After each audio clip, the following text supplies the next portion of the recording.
Thanks. I'm Deborah Rose. I work in multi-species ethnography, and I work on extinction studies. For many of us who were taught to believe that we're invulnerable, now find out that in fact we're not. And that, basically, we're wrecking things in such a savage way that it gives us, actually, I think it's giving us a kind of profile of at least the powerful humans who are running the show, a profile that is evil, unbelievably ugly and actually evil. Do we just party on, as Kate said yesterday? Not that she was advocating that, but as remarking on that as one possible way to respond to the Anthropocene. Or do we take this as a moment actually to enhance our capacity for love, for care, for keeping faith with Earth, keeping faith with life, being with others even though we can't stop humans from doing a lot of things that humans should be stopped from doing. We can't turn our backs, we can decide we can or we can't turn our backs on that. So we still are part of the story, and we still do need to choose how we're going to be in that story. I'd like to start first by thanking Iain. This is a really important thing that's happening, and it's beautifully conceived and beautifully organized, and I'm very glad to be part of it. I also want to start by acknowledging Gadigal country and Gadigal people, past, present, and future. So I want to say at the outset that I'm not thinking of country as a thing or caring for country as a policy. I'm here because caring for country is a conversation we need to be having. It's a conversation for the Anthropocene. It's desperately urgent. My purpose today then is to try to make sure that the conversation is deeply challenging. So I want to acknowledge from the start that there are real difficulties with conversations that involve histories and ontologies across cultures and across species as well, because the issues that confront us aren't only about us humans. I also want to mention the slippery word "we" that other people have mentioned and that I'm using all over the place. I took a bit of heart when I recalled that the Latin roots of the term discourse mean sort of running to and fro or running all over the place. So I want to say that I'm using my first person plural discursively. In my book, Dingo Makes Us Human, I wrote, "Anthropology is, or so one hopes, a thorn, a discomfort to those who like their words and ideas neatly packaged." This caring for country conversation should be like that. It should be a disruptor. And in fact, I hope it is quite a large thorn and that I can lodge it in a few sensitive places, which is what I'm aiming for. And actually, let's acknowledge that this is something that we in the humanities often do quite well. We shake things up, we offer critique, we make things difficult. Sometimes we drive our more stodgy colleagues bonkers, so be it. As people working in the environmental humanities, one of our tasks, not the only one, but one, is to make things difficult in relation to environmental thought and practice. And I suspect that we have not yet learned to be anywhere near difficult enough. And the caring for country conversation should and will challenge us to be more difficult. So country is not a thing, it's a subject. Country has quietly been moving into, or the term country has been quietly been moving into mainstream English. The fact that the phrase caring for country doesn't use a definite article is indicative of some of the shifts that seem to be taking place at this time. I'll just say a few words about country, but we have a whole day of Aboriginal people who are going to be speaking from country, and they are the ones to do that. Well, country is multidimensional. It consists of people, animals, plants, dreamings, the dead and the yet to be born, the underground, earth, soils, minerals, and waters, surface water and air.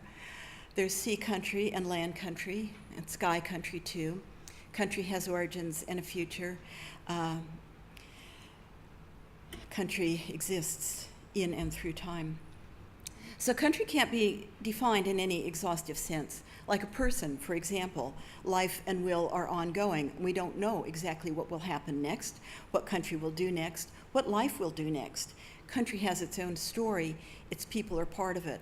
and the story isn't over. Well, care also isn't a thing, it's a practice, and as long as it's adaptive and flexible, the story of care is never settled either. In short, there are many parameters to both caring and country, and that means there are many ways into this conversation we need to be having. So I'm going to explore several paths, focusing on those that seem to me to offer particularly interesting difficulties. I'm sure there are many more, and hopefully over the course of the day we'll talk about some more.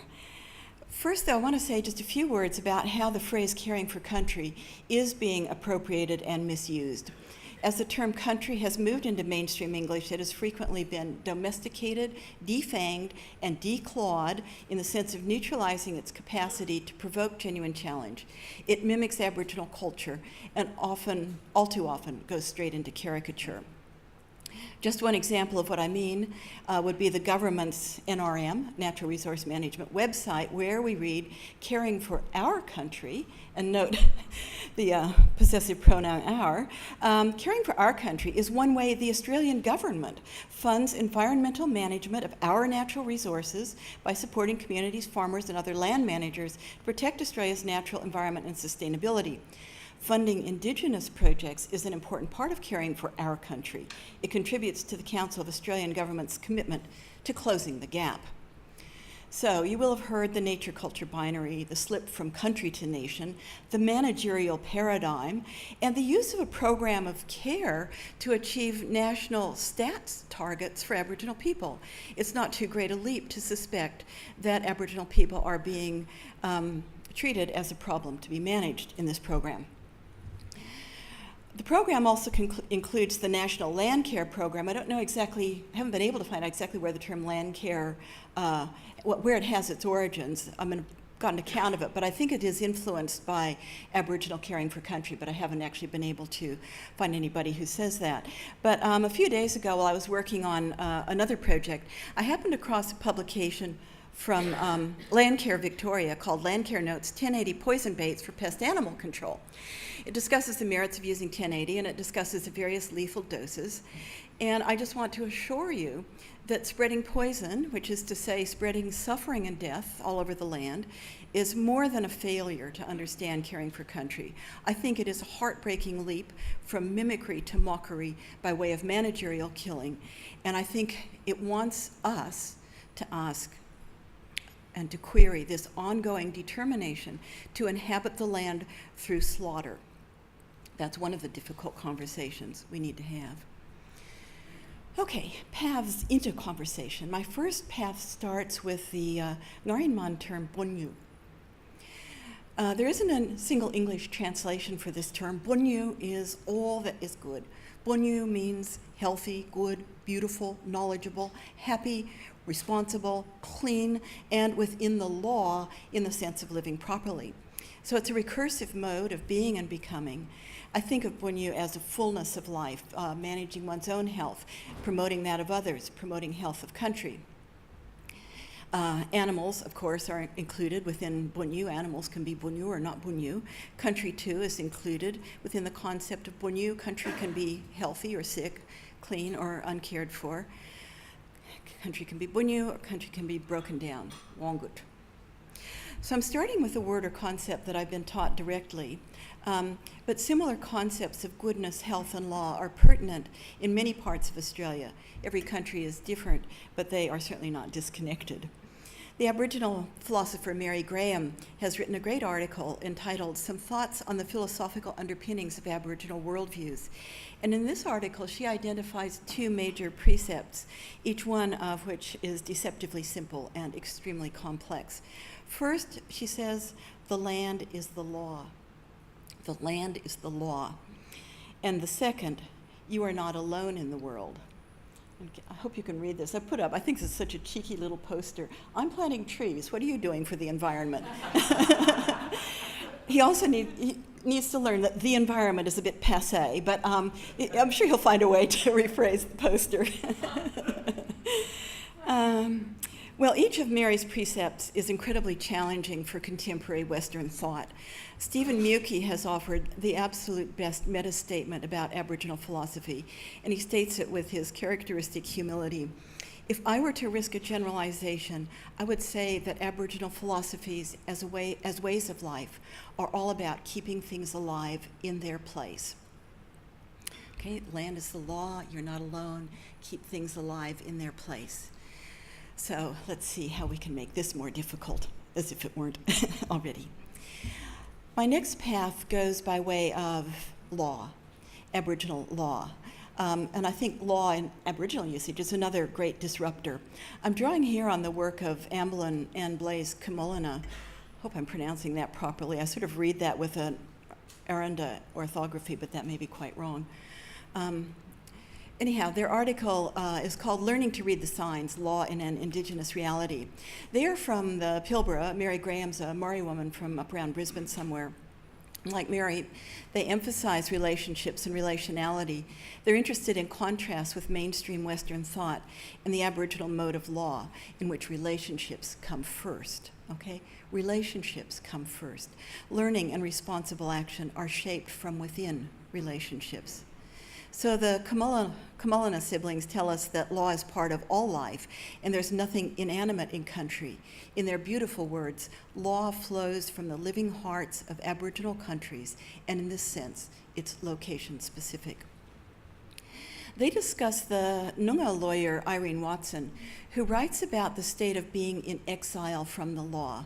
She attributes most of the disasters and crises the world is facing today to the fact that the greater part of humanity is living in exile from the law. And actually, I think this is putting it rather kindly. The majority of us, let's be clear, are probably outlaws, willingly or not so willingly, and for many of us, not at all willingly. We're participants in this great destruction. We are not working with the law that flows from the land.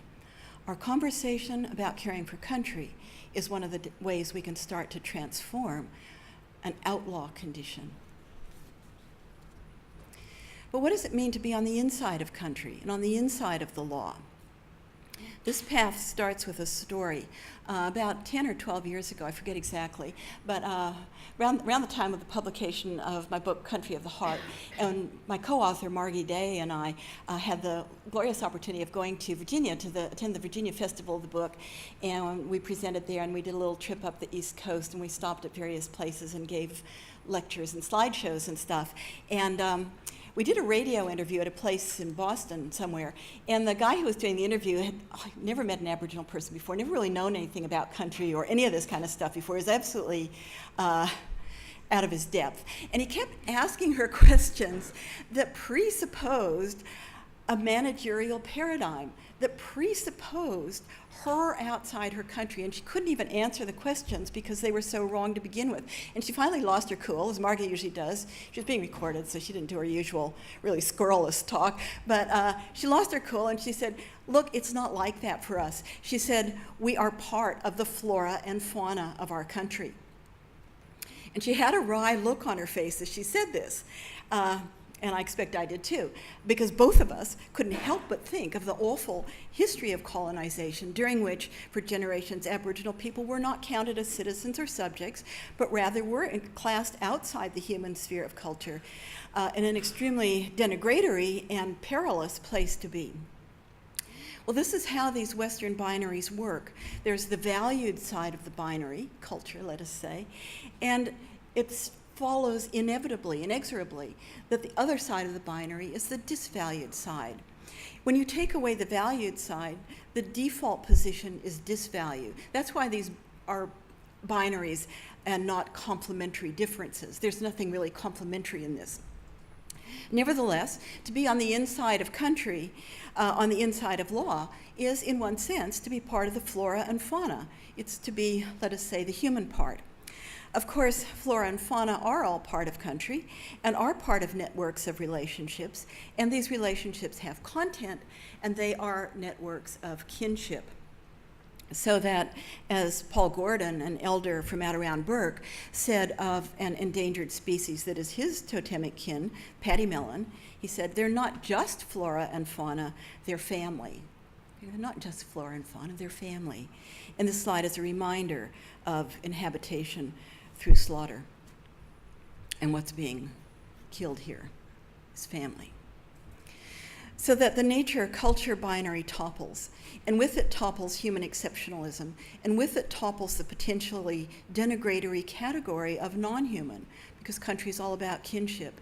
To live in goodness, to live within the law, to live a life that is bunyu, is to live within relations of kinship, and this is not a metaphor. My next path follows ideas about relational responsibility. The screen here. Witness. Okay. Here I'm drawing on my work with Aboriginal claims to land. I worked on about 18 land claims under the Aboriginal Land Rights Act in the Northern Territory. And one of the things that became clear early on in the land rights process was that if Aboriginal traditional owners were required to give their evidence while sitting in a community hall or someplace in town that is not out on country, they were monumentally disadvantaged. And the court actually, the land commissioners, developed a set of protocols, we can say the court, developed a set of protocols that actually took the court out bush. So that, and they did this not in any complicated way, but in the interests of natural justice, that Aboriginal people should have the right to give their evidence in a way that enabled them fully and fairly to offer that evidence, and for that evidence fully and fairly to be heard.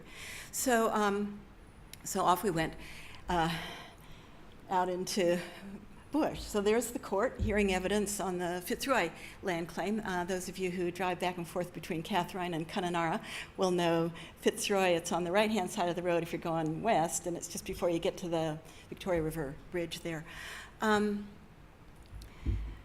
Well, the court's view was we're doing this for fairness and natural justice, which is good. But the Indigenous claimants had another view of this, a wider significance, because if you are not alone, then there is always an audience.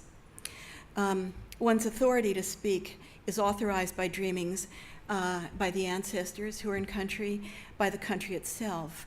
And when one speaks, ancestors and country are listening. Other living beings may well be listening. Most assuredly, dreamings are paying attention.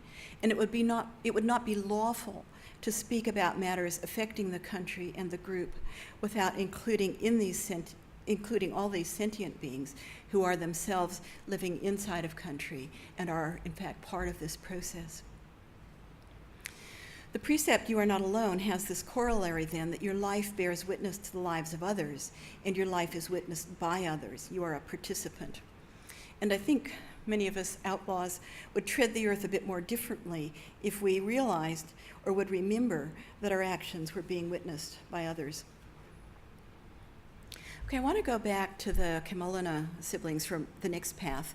They speak clearly and eloquently about creation. Creation is part of everything that is, and creation also, of course, has an originary moment. The ancestors or dreamings who made the world and continue to live within it, that's a quote. And creation is for life. A quote again, the gift of law was to show all life how to sustain country. This means that all life is all gift. Creation, like birth, arrives without entitlement. The philosopher Jim Hatley is doing wonderful work on creation and its corollary goodness, working with the Western traditions. And I'm going to say a little bit more about this work later. But he writes that there's simply no autonomous right to be born. There's no autonomous right to be brought into life. The embodied life one lives is only ever a gift. The goodness of creation, Jim says, in his complex analysis of the beginnings of the book of Genesis, the goodness of creation arises as one is called into relationships, as one is called, in fact, to participate in creation. And the gift is always coming. Every moment is a gift, the food we eat, the water we drink, and every breath of life. It's all gift. So country is not ours, as the government says in its literature on caring for our country, as if that were some sort of entitlement. Country is an intergenerational, interspecies gift of life. The gift can't be paid off. That would not only be impossible, but silly even to think of. The gift is cared for and handed on as law. So the gift is respected and cherished. And I probably should be using the plural here because there are so many gifts. I'm not going to go off on a tangent with Derrida here, but his words are helpful up to a point that this gift is not about exchange. It is only ever about responsibility and participation, about celebration and ongoing creation. And with creation, I think we really have to think about trashing the gifts of creation. There is a destruction of life and livelihood. There are extinctions. There is this life in exile from the law. There's participation in a downward cycle of entropy masked as productivity, which I think David was showing us really beautifully in his curious slide yesterday. There's participation in processes, the effects of which ramify and continue for generations. The slow violence, in Rob Nixon's phrase, of environmental damage and of negligence that accumulates into great and terrible effects that harm the planet and harm many, many creatures and will go on for generations, perhaps millennia, and that Tom Van Doren is writing about really eloquently in his forthcoming book, Flightways. It is almost too much to take in, and I think we all recognize this. It's another reason why we need this conversation. My final path brings me back to a story of mutualism. One of the great lawmen of the Victoria River of the Northern Territory was Old Jimmy Mangayari. He spoke about Captain Cook and colonization, as did many of the people who taught me. And one of his questions was why it had all been so hard. Why wasn't mateship offered right from the start? That was what Old Jimmy wanted to know. And I quote, why that Captain Cook never say, oh, come on, mate, you and me live together. You and me living together, mates together, you and me can work for the country all the same then. Well, I'm revisiting his words in the context of the Anthropocene and thinking about how Old Jimmy was transforming the dyad of colonizer and indigenous into a triad that includes country, and it puts country at the heart of it all. And I actually think now that this is the absolute issue of our time, globally, multi-speciesly, and locally, how we may work together for country. Now, when Old Jimmy says that the whole purpose of living together is to work for country, we will hear resonances with Stephen's generalization about keeping things alive in their place. We'll hear resonances with the Kamulana's words that there is still much work to be done before there can be a true and lasting meeting of minds, hearts, and worlds. Working together for country will include working towards meetings of minds, hearts, and worlds. Work means putting our life energy in service of country, and this is big, as I've tried to explain. Together, I think, can also be understood expansively. I don't think the old man meant that every Indigenous person would have to work side by side with a non-Indigenous person and vice versa. He spoke of sharing. You can be part of my place, I can be part of your place. Together, I think, could recognize that our lives are entangled and that we can be sharing purposes while working where we are. And of course, humans ought not to imagine themselves as the only beings working together. There are an absolute ton of issues here, and I'll just mention one that is close to my heart, cities and towns. Not only are humans becoming more urban, but so too are many animals. The reasons are many, and I'm not going to go into them. They're well understood, I think. My question is it possible to reimagine urban and suburban places as kinds of country? I absolutely don't want to trivialize Aboriginal country. I don't know if this is possible.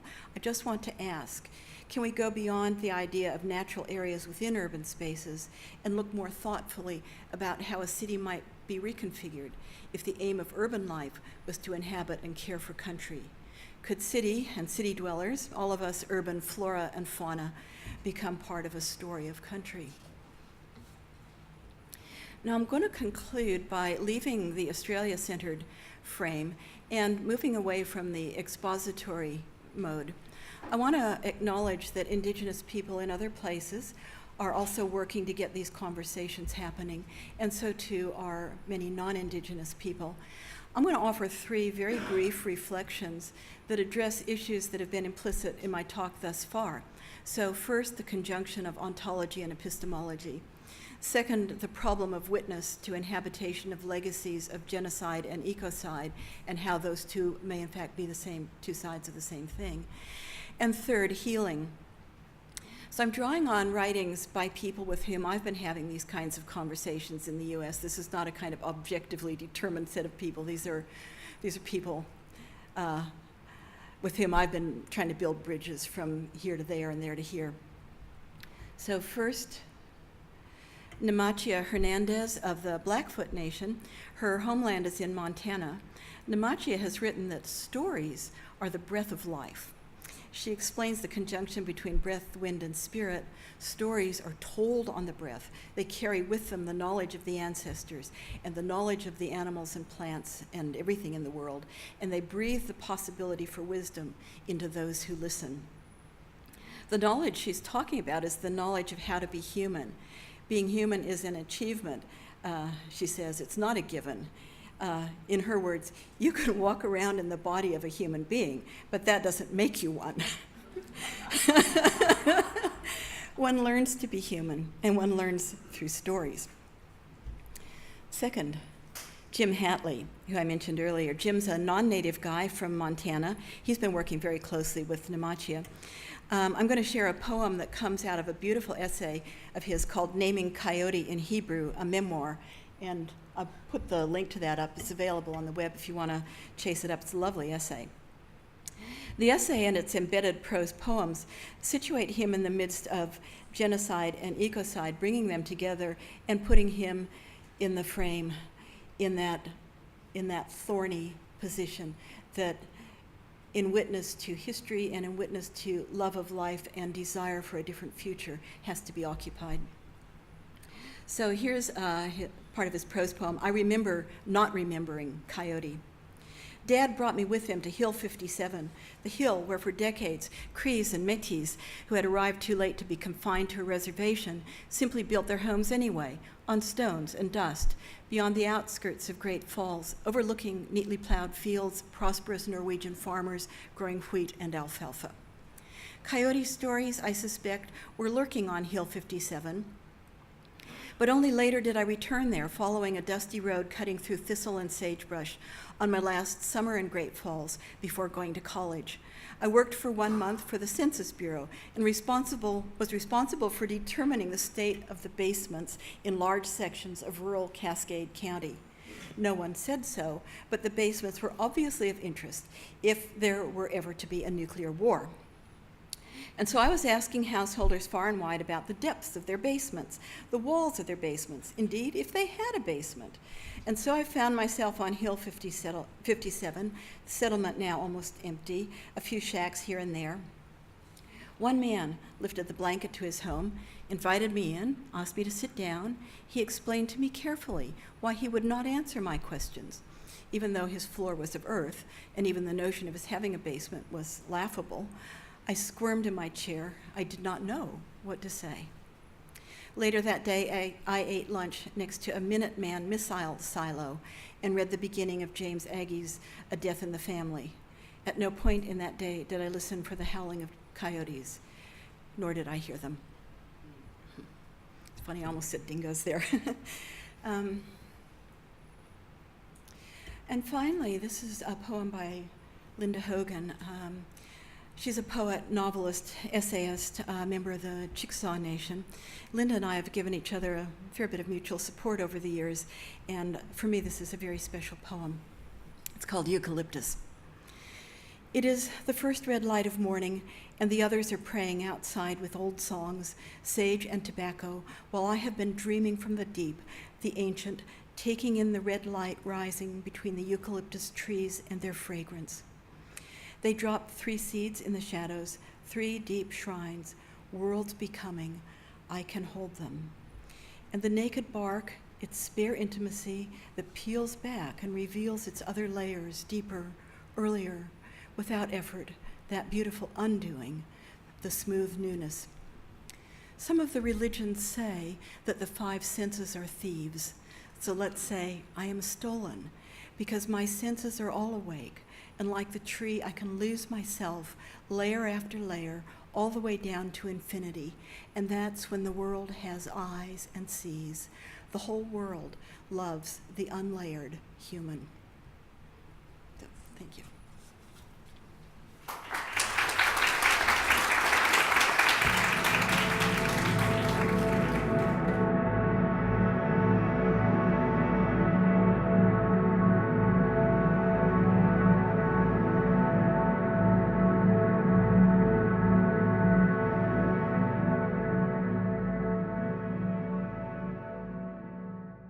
for critique, we make things difficult, sometimes we drive our more stodgy colleagues bonkers, so be it. As people working in the environmental humanities, one of our tasks, not the only one, but one, is to make things difficult in relation to environmental thought and practice. And I suspect that we have not yet learned to be anywhere near difficult enough.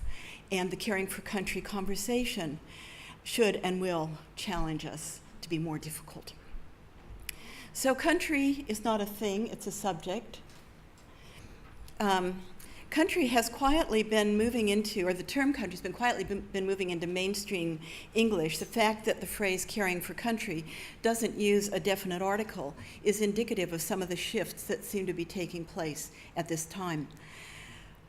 I'll just say a few words about country, but we have a whole who are running the show, a profile that is evil, unbelievably ugly and actually evil. Do we just party on, as Kate said yesterday? Not that she was advocating that, but as remarking on that as one possible way to respond to the Anthropocene. Or do we take this as a moment actually to enhance our capacity for love, for care, for keeping faith with Earth, keeping faith with life, being with others, even though we can't stop humans from doing a lot of things that humans should be stopped from doing. We can't turn our backs, we can decide we can or we can't turn our backs on that. So we still are part of the story, and we still do need to choose how we're going to be in that story. I'd like to start first by thanking Iain. This is a really important thing that's happening.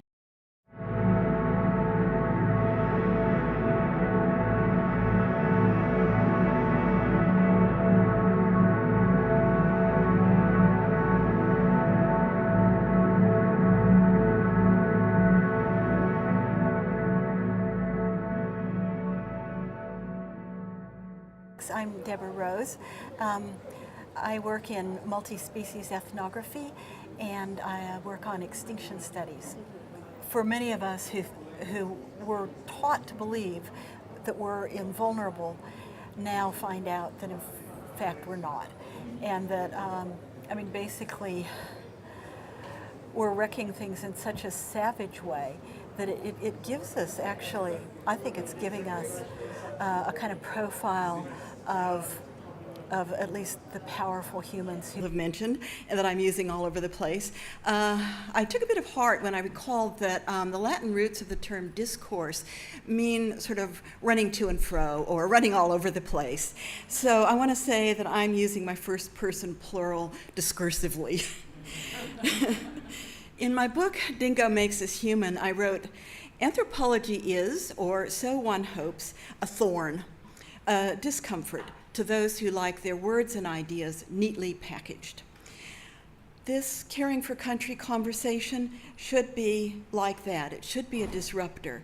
And in fact, I hope it is quite a large thorn and that I can lodge it in a few sensitive places, which is what I'm aiming for. And actually, let's acknowledge that this is something that we in the humanities often do quite well. We shake things up, we often happening, and it's beautifully conceived and beautifully organized, and I'm very glad to be part of it. I also want to start by acknowledging Gadigal country and Gadigal people, past, present, and future. So I want to say at the outset that I'm not thinking of country as a thing or caring for country as a policy. I'm here because caring for country is a conversation we need to be having. It's a conversation for the Anthropocene. It's desperately urgent. My purpose today then is to try to make sure that the conversation is deeply challenging. So I want to acknowledge from the start that there are real difficulties with conversations that involve histories and ontologies across cultures and across species as well, because the issues that confront us aren't only about us humans. I also want to mention the slippery word we that other people